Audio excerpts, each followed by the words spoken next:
Good morning, beloved of God. I hope that you are well today. We're um, transferring over the conversion of Paul to today. It is marked by the church on the 25th, which would have been yesterday, but it being the feast day of Sunday, we moved it to today, transferred it over to today. So we're invited to the Gospel of Luke, chapter 21. I'll meet you at verse 10 if you'd like to read a little bit first there together, and then we'll share that devotion from Christ in our home and our partners in ministry at Augsburg Fortress. So if you found your way there, join me if you'd like. Then Jesus said to them, Nation will rise up against nation, and kingdom against kingdom, and there will be great earthquakes in various places, famines and plagues, and there will be dreadful portents and great signs from heaven. But before all this occurs, they will arrest you and persecute you. They will hand you over to synagogues and prisons, and you will be brought before kings and governors because of my name.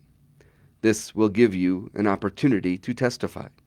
So make up your minds not to prepare your defense in advance. For I will give you words and a wisdom that none of your opponents will be able to withstand or contradict.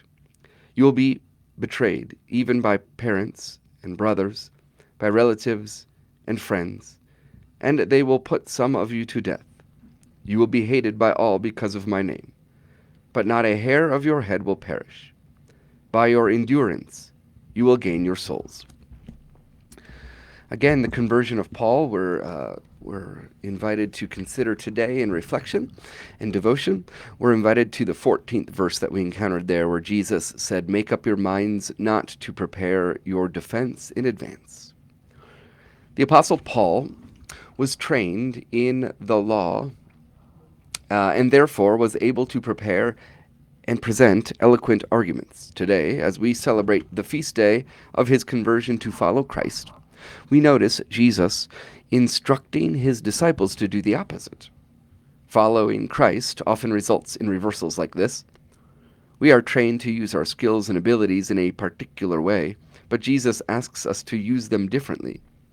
I have sometimes looked back over my life and experienced a sudden moment of clarity, seeing things come together for a purpose without my knowing.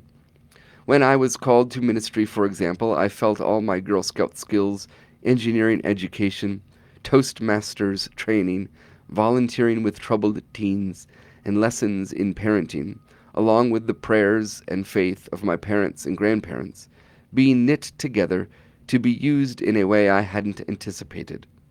Christ is like that. He takes what is already good and uses it for something great. A prayer to share here today. Jesus, help me trust the work you are doing in me. Amen. As this day unfolds before you, be invited to continue in faithfulness and prayer and lift up people suffering with social anxieties. God be with you today as we share this journey together in life and faith. Yes, your words and your wisdom we need this day and every day, Pastor Heike. Thank you for that. God be with you. God bless you.